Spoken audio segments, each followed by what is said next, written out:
MovieWeb.com. I think the most interesting aspect of this film for me watching it is sort of the course your life took after end credits roll. And I'm wondering, when did you hit upon the idea that you wanted to become an actor and then a director?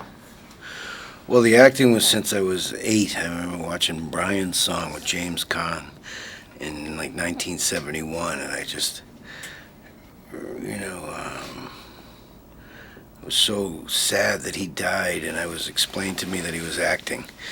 And I thought, wow, geez, I'd love to, but then I was unable because of circumstances to pursue anything.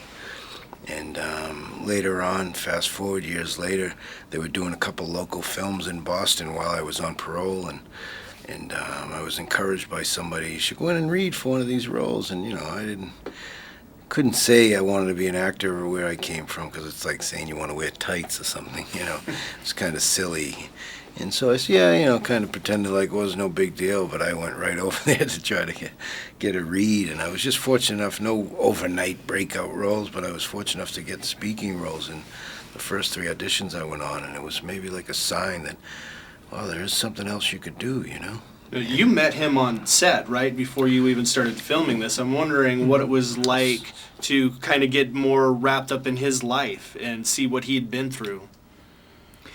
It was amazing. I met him, I've known him for 7 years, and so we met on The Last Castle.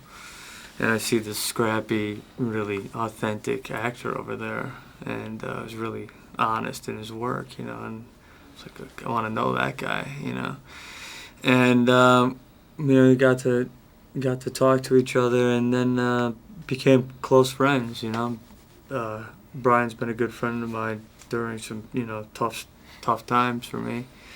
And, I've gotten to know his sons. I got to know everyone over that time. And so I knew the story in a way, and knew Brian in a way that, you never can working on a film.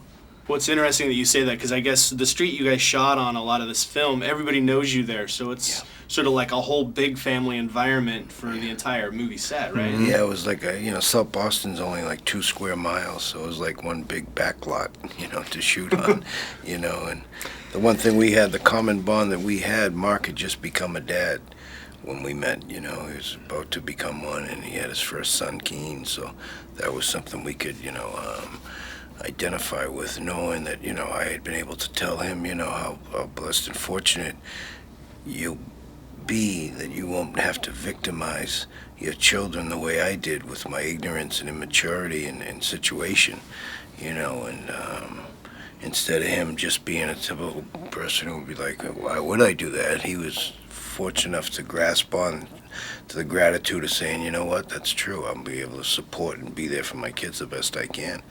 And that was something I would never wish on my own, because if you have that fiber in you where you love your kids and then you're not doing what you're supposed to for them because you can't, you don't know how, it's not a good place to be,